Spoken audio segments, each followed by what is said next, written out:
Hello' friends, আজি আমি জানি লওঁ যে মোবাইলত C আৰু C++ প্ৰগ্ৰামিং কৰিবৰ বাবে কোনটো এপ দৰকাৰী আৰু তাৰ ছেটিং আপ কেনেকৈ কৰে। প্ৰথমতে আমি প্লে ষ্ট'ৰ যাম, দেন চাৰ্চ কৰিবা CXXDROID CXX Droid। এই যিটো এপ আছে এইটো C আৰু C++ দুইটাৰে কম্পাইলাৰ হিচাপে কাম কৰে। ফাৰ্ষ্টত ইনষ্টল কৰি লওঁ।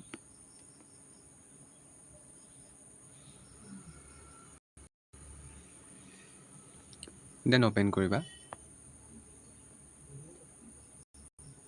অ'পেন কৰাৰ পিছত এনেকুৱা এটা ইণ্টাৰফেচ ওলাব তোমালোকৰ ওচৰত। দেন ইয়াত কণ্টিনিউ কৰিবা। কণ্টিনিউ কৰাৰ পিছত এতিয়া হোৱাটছ ইয়ৰ গ'ল, এতিয়া তোমালোকে যদি বিগিনাৰ হয় দেন বিগিনাৰত ক্লিক কৰিবা। যদি ডেভেলপিং স্মল স্ক্ৰিপ্টছ মানে তোমালোকে অলপমান যদি তাতকৈ এডভান্স বেছিকৈ যদি জানা তেতিয়া তাত সেইটো তোমালোকৰ কথা। মই যিহেতু তোমালোকক শিকাম, দেন ফাৰ্ষ্টত মই ইয়াত লাৰ্ণিং C++ত ক্লিক কৰিছোঁ। Then continue. দেন বিগিনাৰৰ ইণ্টাৰমিডিয়েট বিগিনাৰ বুলি ক্লিক কৰিবা তোমালোকে। Then continue. Then what types of programs are you planning to run. ইয়াত তোমালোকে চিম্পল টাৰ্মিনেল অৰ ৱেব প্ৰগ্ৰামছত ক্লিক কৰিব পাৰা। দেন ইয়াৰ যিখিনি আছে চব অ'কে কৰি দিবা। Then continue.